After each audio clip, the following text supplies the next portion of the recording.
Hello all. So I believe you all know that our solar system is represented using a heliocentric model. Now, what does the heliocentric model say?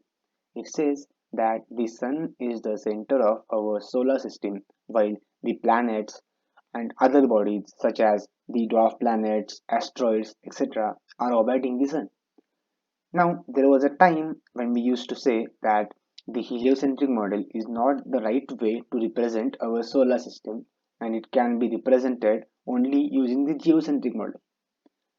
And what is the geocentric model?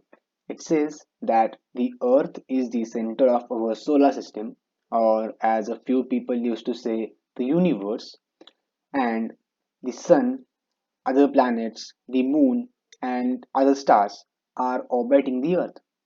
So in this video series, we'll start with the geocentric model. We'll then go to the heliocentric model, and finally we'll discuss about why did people start to believe that the heliocentric model is a better way to represent our solar system than the geocentric model. So in this video, we will first discuss about the geocentric model. It was stated by Aristotle.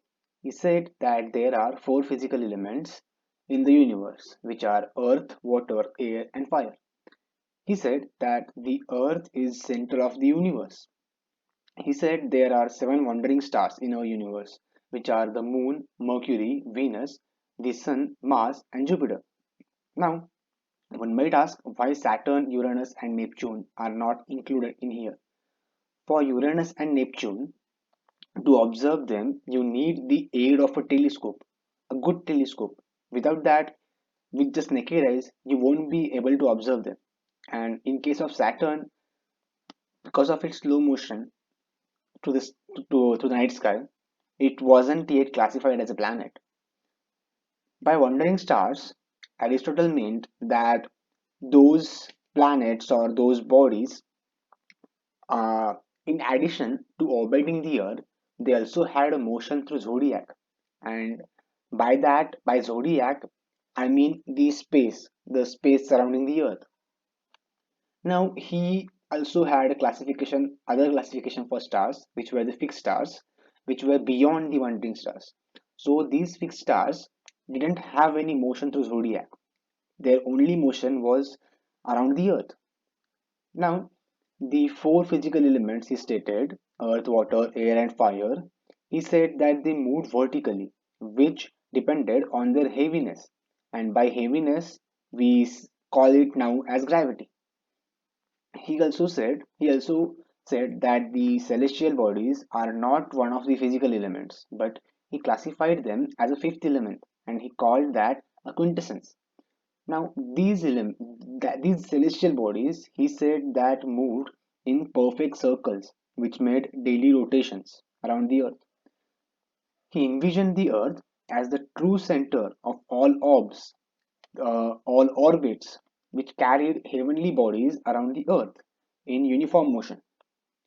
So let's have a look at the model Aristotle suggested. In the center, here is the Earth, then here is the Moon, then there is the Mercury, Venus, Sun, Mars, Jupiter, and then the outer fixed stars. So now let's move on further. So Ptolemy, he found some faults in the some corrections in the model made by Aristotle.